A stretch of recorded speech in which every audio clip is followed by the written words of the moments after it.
may pagmamalaki din ng alyansa. Na ang alyansa, buo po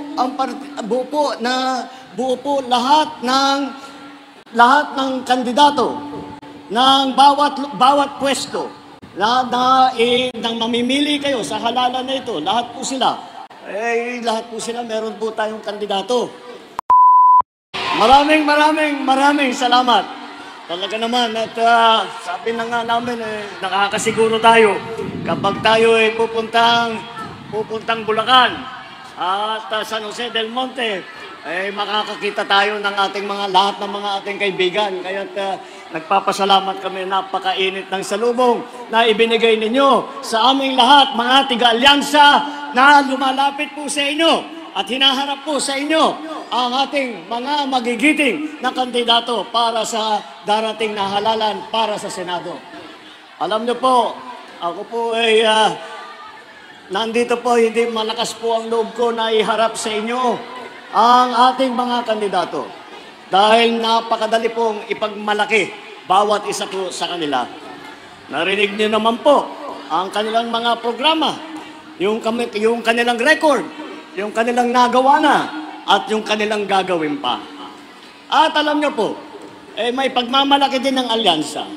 Na ang alyansa, buo po lahat ng kandidato ng bawat pwesto nang mamimili kayo sa halalan na ito, lahat po sila meron po tayong kandidato.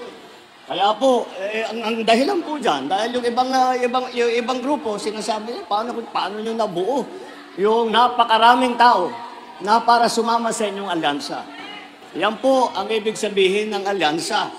Dahil po kami ay may panindigan. Ang panindigan po namin ay magkaisa at magtulungan at magkapit-bisig upang tulungan ng taong bayan. Kaya po, kami po ay tinawag na alyansa. Dahil kung tignan nyo po ito. Meron pong lakas, CMD. Meron pong ang nationalista, may Nationalist People Coalition, may MUP. Kompleto po. Kompleto po ang lahat ng mga iba't ibang partido ay kasama po natin.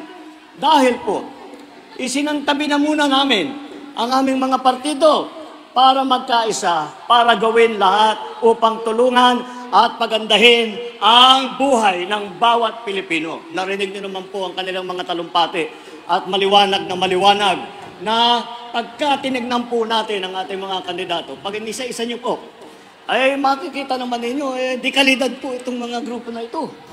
Talaga, kung ako man, ay iniisip ko, kung ako ay tumatakbo bilang senador sa kabilang partido, ay palagay ko, may nervyosin ako ng konti. Ito sasabihin, pag ito yung mga kaharap ko, ito yung mga nakatapat sa akin na bilang kandidato ng Senado, mapapaisip po ako dahil masyadong mabibigat ito. Masyadong kilalang marunong, mahusay, matalino, masipag, at pinakamahalaga ay nagmamahal sa taong bayan, nagmamahal po sa Pilipinas. Kaya naman po, tignan po natin ang ating grupo kung ano ba ang kanilang mga pinanggalingan, ano ba ang kanilang pinagdaanan. Alam niyo po, 8 dito sa 12 na kandidato natin para sa Senado, 8 po sa kanila ay dumaan na sa Senado. Andiyan po, Senator Cayetano, si Senator Lacson, si Senator Lapid, Senator Marcos, Senator Pacquiao, Senator Revilla, Senator Tolentino, at si Senator Soto. At dagdagan po natin ng mga kwalifikasyon itong grupo natin. 4 po. 4 po sa kanila ay abogado. Andiyan po si Attorney Abalos, Attorney Benharo Abalos, practicing lawyer po yan bago po siya na naging mayor. Si Attorney Abby Binay, magaling po na abogado yan. Alam niyo po si Abby Binay, yan ang kasama ko, katabi ko. Yan ang seatmate ko sa Kongreso. Pagka hindi naman tayo abogado, kaya pagka meron kailangan malaman tungkol sa batas, sisikuhan ko na muna si Abby. Ano ba talagang sagot dito? Yan, tuturuan ako. Magaling po yan, napakatalino. At Nandiyan po si Senator Cayetano, abogada rin. At siya po ay napakaganda sumulat ng batas dahil nga sa tinatawag na kanyang legal training. At kung makikita po ninyo ang mga batas na kanyang naging author siya, makikita po ninyo kung gaano kaganda siya sumulat at kung gaano katama ang kanyang mga sinusulat na batas. At kagaya na po ng sabi ko, si Attorney Tolentino, attorney po yan. At kagaya nga ng pagka-attorney niya, talagang kagaya na nasabi ko, lagi nag-aaral po. At kaya naman, kahit na anong itanong mo sa kanya tungkol sa batas, kahit anong tanong mo sa kanya tungkol sa politika, kahit ano ang itanong mo sa kanya tungkol sa mga research na medyo mahirap na kung minsan tayo, tinatamad na tayo magbasa ng ora-orada. Hindi po napapagod yan. Si Attorney Tolentino, isa pa pong abogado sa ating grupo.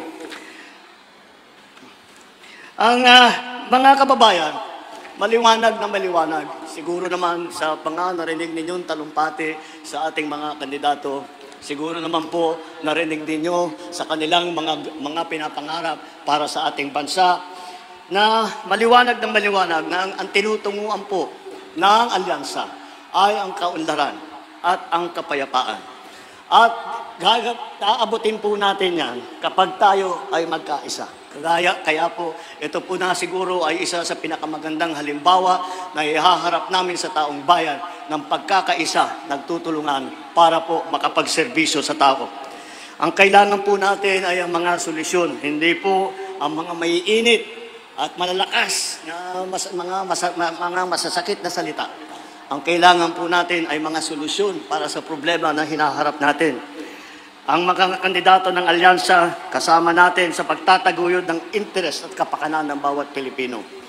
Ipapaglaban natin ang ating soberanya at karapatan sa pamamagitan ng magandang diplomasya at dignidad.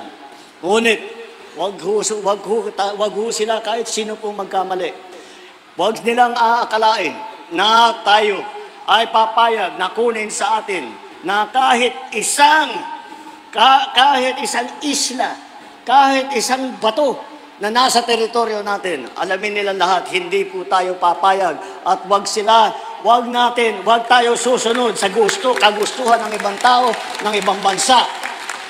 Kahit na maliit lang tayo, mga Pilipino, kahit maliit lang ang Pilipinas, palagay ko, wala nang kasing tapang sa mga Pilipino.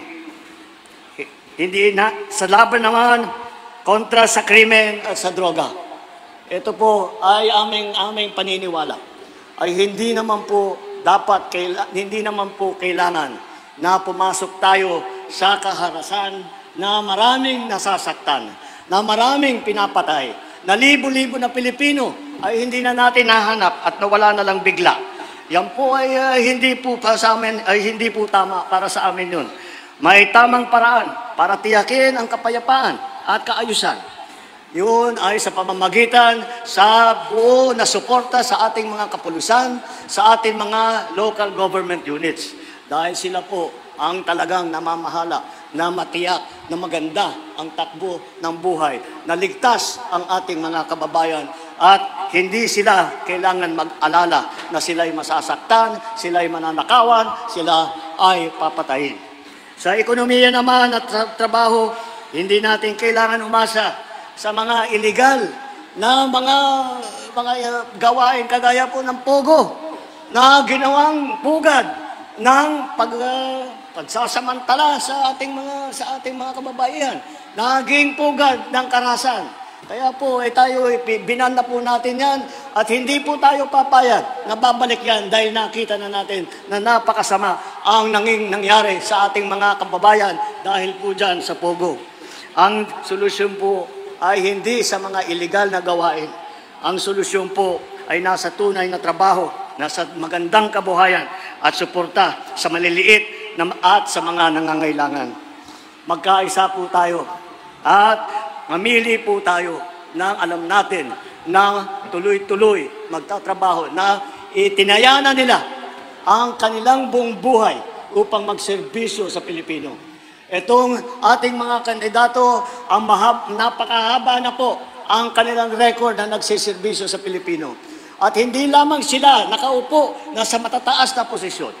Ngunit siniseryoso po nila ang kanilang katungkulan at gumawa sila ng maraming maganda upang pagandahin ang buhay ng bawat Pilipino, upang pagandahin ang Pilipinas. Yan po ang hinaharap po natin. Ito po ang mga ating kandidato para sa darating na halalan, ating mga kandidato para sa Senado.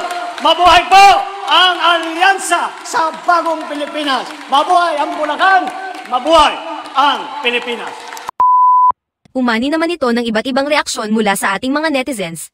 Ayon kay MN Erizado, noong nawala sa tabi niya si Atty. Vic, biglang hindi na marunong sa public speaking itong si Bongbong, ang labo na ng mga sinasabi katulad niyan. Pahayag naman ni The Buns Natividad, sakit naman sa ears ng pinagsabi mo, pumipitik mga ugat ko sa ulo. Para akong nanood ng Pinoy Henyo na kailangan mahulaan ko ang sunod mong sasabihin.